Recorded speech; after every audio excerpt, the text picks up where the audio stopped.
We've been conditioned to believe that aging is synonymous with decline, that once we hit 70, the body becomes frail, the mind becomes foggy, and our days of strength, flexibility, and endurance are long behind us. We've accepted the notion that deterioration is inevitable, and we've built our expectations around limits instead of potential. But what if I told you that this belief is not only misleading, it's one of the biggest lies ever sold to us? The truth is shocking not because it's complex, but because it's simple and it's right in front of us.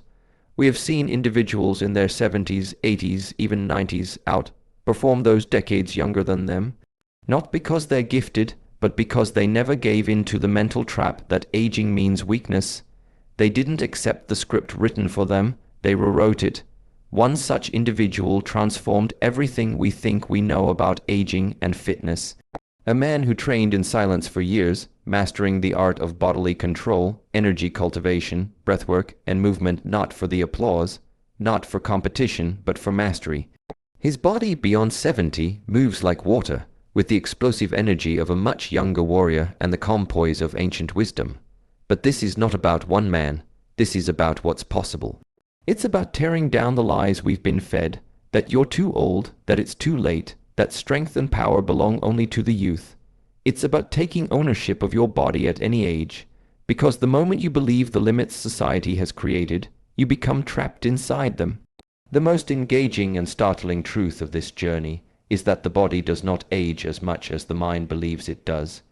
If you train with awareness, with discipline, and with the right practices, your body can remain vibrant and powerful, far beyond what society expects.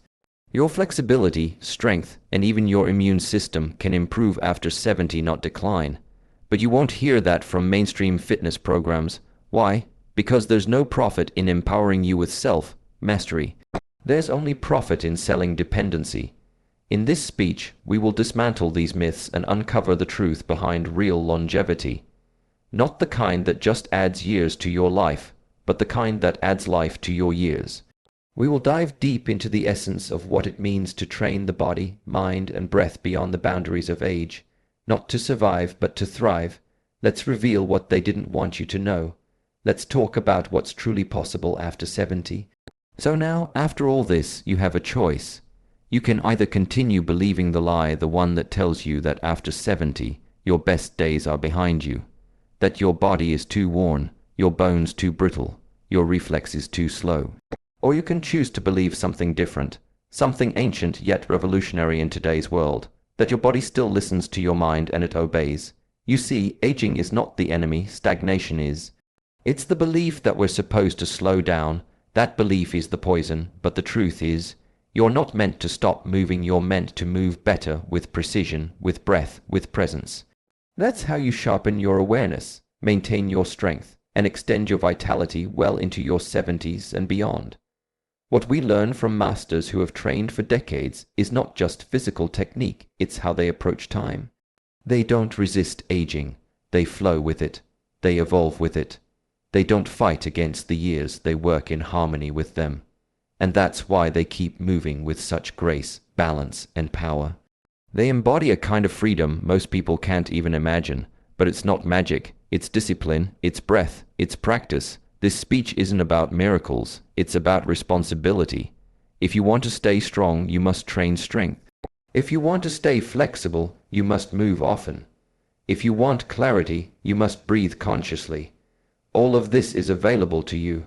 Not in a pill, not in a surgery, not in some expensive machine, but in you. That's the ultimate truth. You are the solution you've been searching for. Let them sell shortcuts. Let them tell stories of decline, but you must choose the path of conscious evolution. You must choose the path of real fitness. Because real fitness doesn't fade with age, it deepens, it refines, it purifies. At 70 and beyond, your body is not done, your energy is not gone, your story is not over. You still have strength left to build. You still have movements left to master. You still have wisdom left to embody. And when the world looks at you in disbelief, when they ask how it's possible, you won't need to answer with words. You'll show them through presence, through action, through every breath you take, every step you move, Every practice you commit to that this is the truth. They lied about fitness after 70, but you chose to live the truth. They told us that as we age, particularly after we reach 70, physical decline is inevitable. That no matter how strong we once were, how flexible or active, the natural course of life is to slow down, weaken, and surrender to fragility. This narrative has been passed down through generations, accepted as truth without much challenge. It shows up in the subtle ways we treat the elderly with soft voices, with gentle steps around them, with lowered expectations. And yet, what if this very belief is the root cause of the decline itself? What if it's not the passing years that age us most, but the mindset we adopt about what those years are supposed to bring? The myth of inevitable physical decline begins not in the muscles or bones, but in the mind. When society begins feeding you the idea that your body is supposed to deteriorate, you start to live accordingly. You begin to avoid movement, thinking rest is better. You allow stiffness and pain to become constants, believing they're just part of getting old. But what is old, really? Is it simply a number, or is it the weight of the belief systems we've carried without question? In truth, the human body is far more adaptable, resilient, and regenerative than we've been told. Muscles respond to resistance. Joints respond to movement. The nervous system responds to intention and repetition. These are facts backed by both ancient wisdom and modern science. The body doesn't stop working at 70. It stops working when you stop using it. That is the core of the lie we've been sold. The myth also thrives because of how aging is represented. Mainstream health and fitness media focuses almost entirely on youth. Most fitness advertisements, programs, and influencers are built around bodies in their 20s and 30s. This creates a narrow image of what strength and vitality look like. When you don't see anyone older represented, your subconscious begins to believe that older people can't do those things. That false image becomes internalized. It shapes behavior, and so, people over 70 stop stretching, stop strength training, stop breathing consciously not because they can't, but because they've been convinced they shouldn't. But then, there are the outliers. The quiet warriors, those who never bought into the myth. They kept training in their 60s, 70s, and beyond. Not with ego, not with competitiveness, but with awareness. They focused on alignment, on breath, on mindful repetition. They practiced discipline in daily motion, and over time, their bodies became proof of something powerful. That decline is not dictated by age, it's dictated by neglect. Where there is intention and daily effort, the body continues to evolve. Most people don't realize that the loss of strength and balance in older age isn't caused by the passing of time. It's caused by inactivity. Sarcopenia, the loss of muscle mass with age, can be significantly slowed down, even reversed, with regular resistance training. Balance can be improved, posture can be corrected, bones can be strengthened, flexibility can return. All of this is possible after 70, but the system we live in rarely encourages it. Instead, it quietly nudges people toward resignation. It's a cultural issue.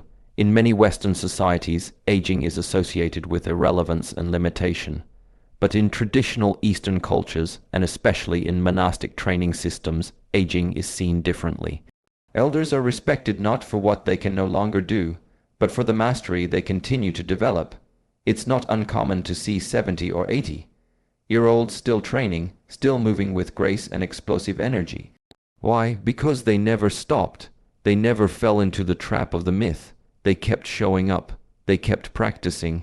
They never accepted that age was a barrier to discipline. That is the lesson. Not that decline is inevitable, but that consistency is everything. What you don't use, you lose. If you stop moving, the body will begin to shut down, not because it's old, but because it's no longer being asked to perform. But when you challenge your body respectfully, consistently, it adapts. It strengthens, it opens up again. Think about it this way: a 70-year-old who walks daily, stretches, performs bodyweight exercises, and breathes consciously will have a better, functioning body than a sedentary 40-year-old. Age is not the deciding factor, activity is. But that message is rarely delivered. Why? Because it's not profitable. The myth of inevitable decline supports industries. If people believe they're supposed to be weak and dependent after a certain age, they'll buy more pills, more machines, more medical services. But when people discover that vitality can be reclaimed through movement and breath, they reclaim power. They become sovereign over their own health, and that's not something the system is built to support. The myth also prevents us from preparing wisely. If we expect to decline after 70, we don't train for longevity. We train for aesthetics or short-term goals. But when you remove the myth, when you begin to see aging as a process of refinement rather than collapse, your training changes. You focus more on mobility, joint health, breath, and core strength. You start laying the foundations for a body that can endure, not just exist, but thrive well beyond what you were told is possible. There is a deep liberation that comes with rejecting this myth. You realize you're not broken. You're not late, you're not too old, you're simply undertrained in the ways that matter most. And the good news is, the path forward doesn't require youth, it requires commitment. 10 minutes of breathwork a day, 15 minutes of bodyweight movement, a walk with intention. These small acts, repeated daily, unlock profound transformations. The greatest strength of the human body is not its muscle or speed or endurance. It's its adaptability, and that adaptability doesn't vanish after 70, it becomes even more necessary. You have to stop thinking of aging as a decline and start seeing it as an invitation. An invitation to return to the basics, to learn your body again, to deepen your connection with breath, to train not for show, but for sustainability.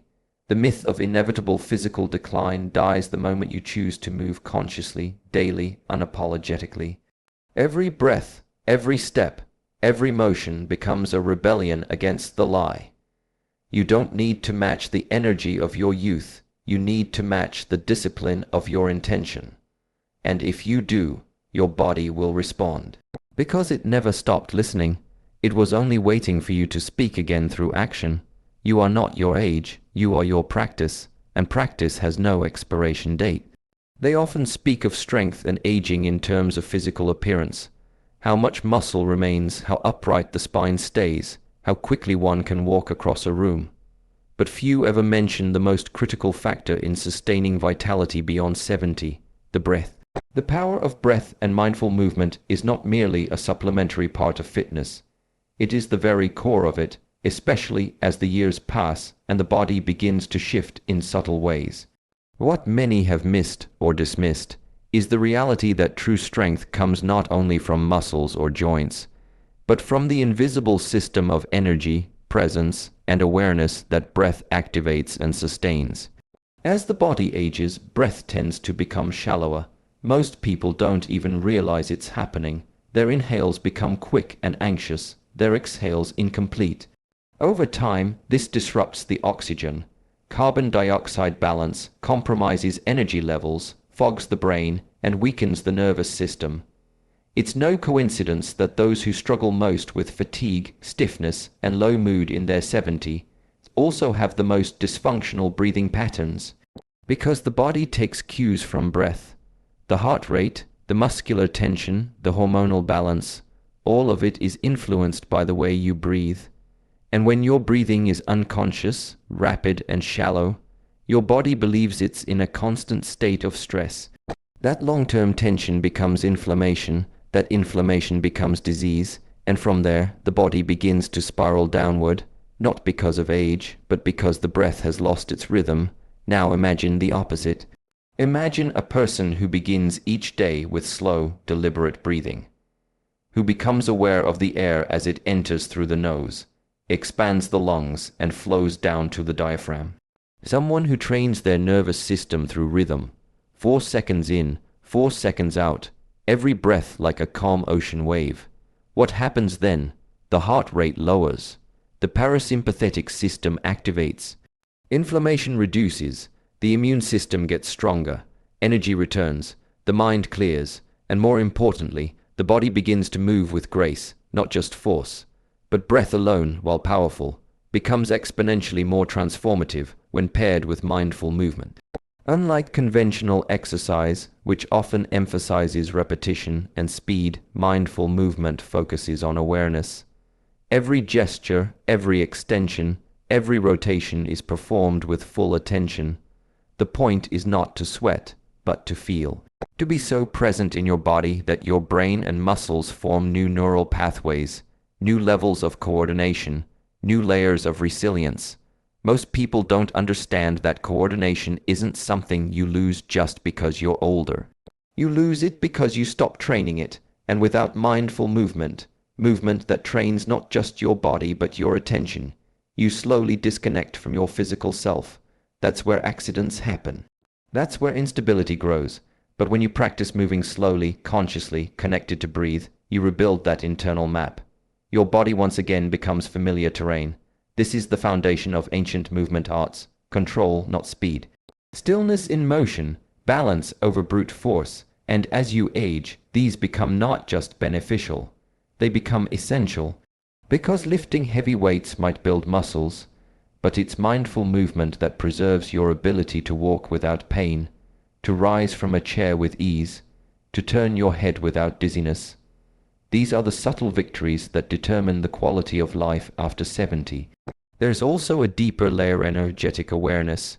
Breath and movement, when combined with mindfulness, begin to awaken the subtle energy channels of the body.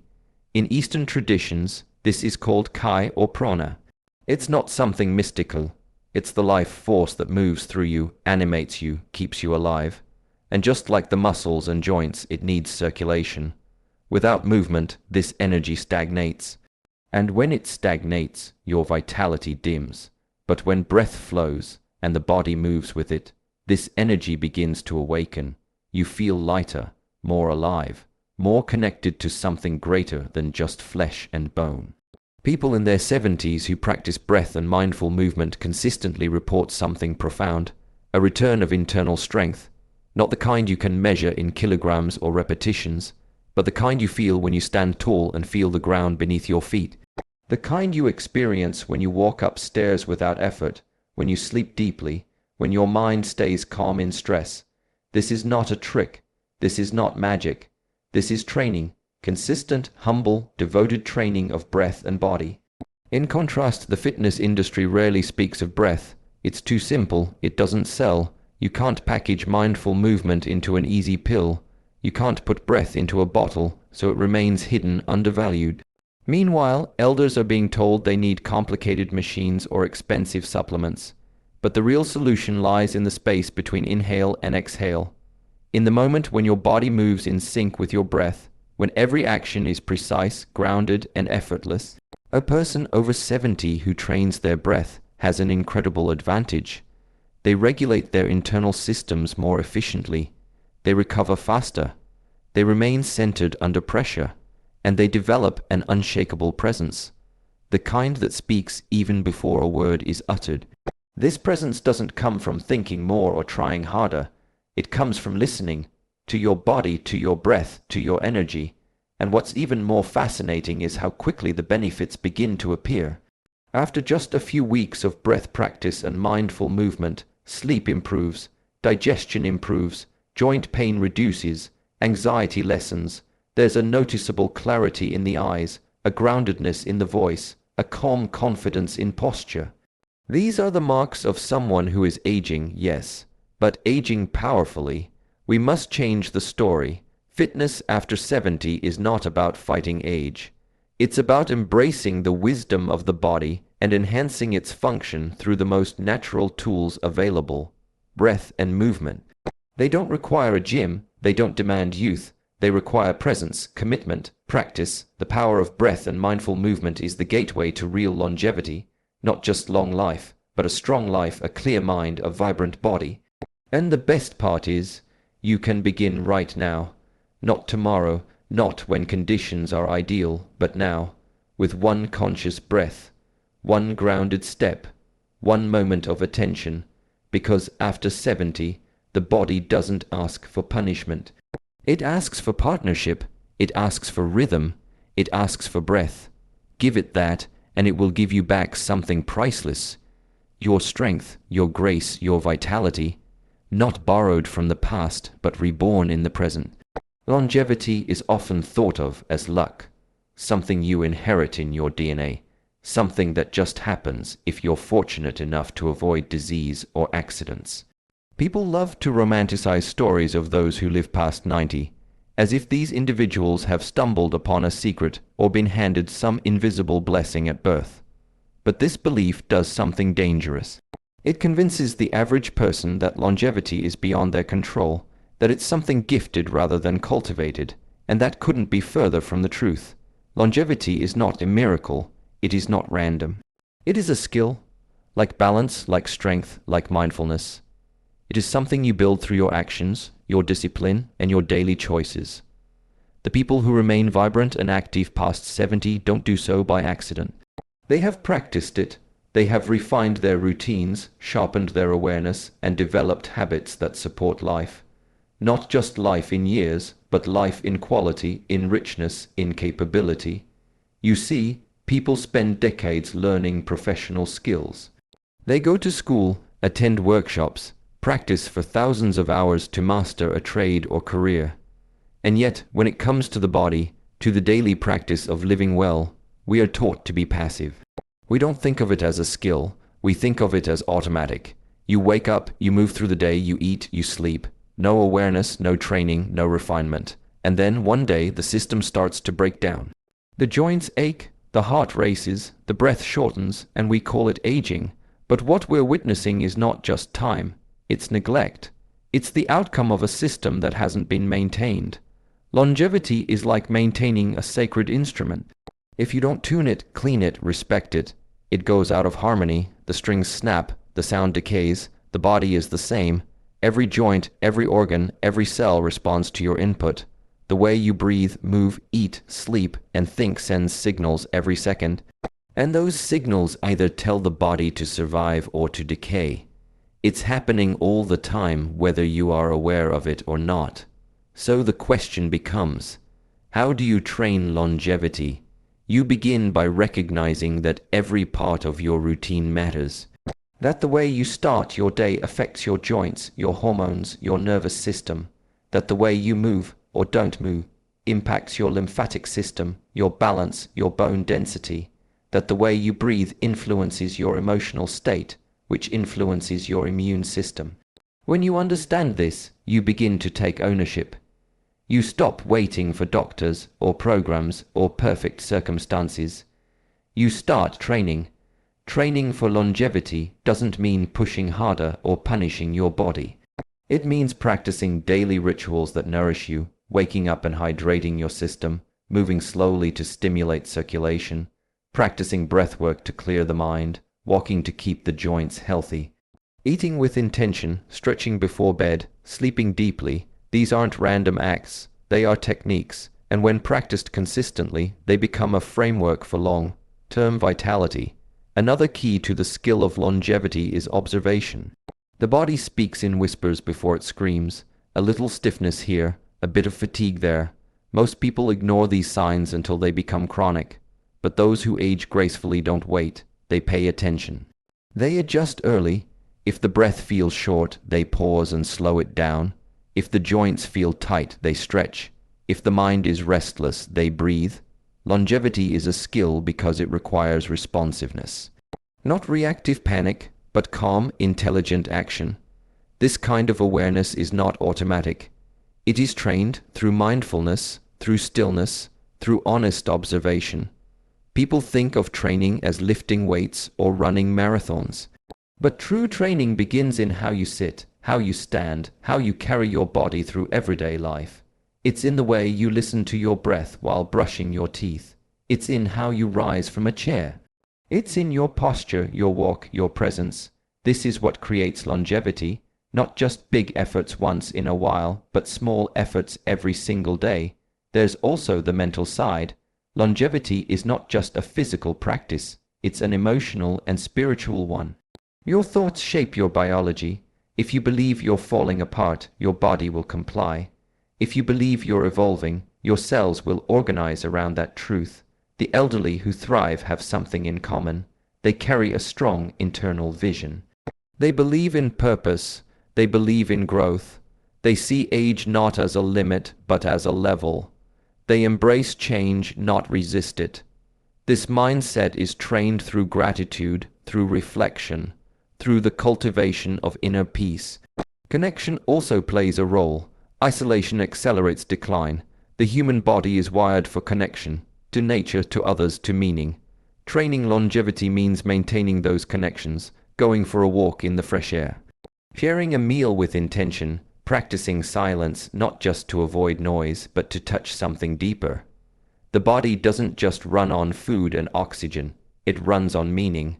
When you live with purpose, the body fights harder to keep you here. But all of this takes practice.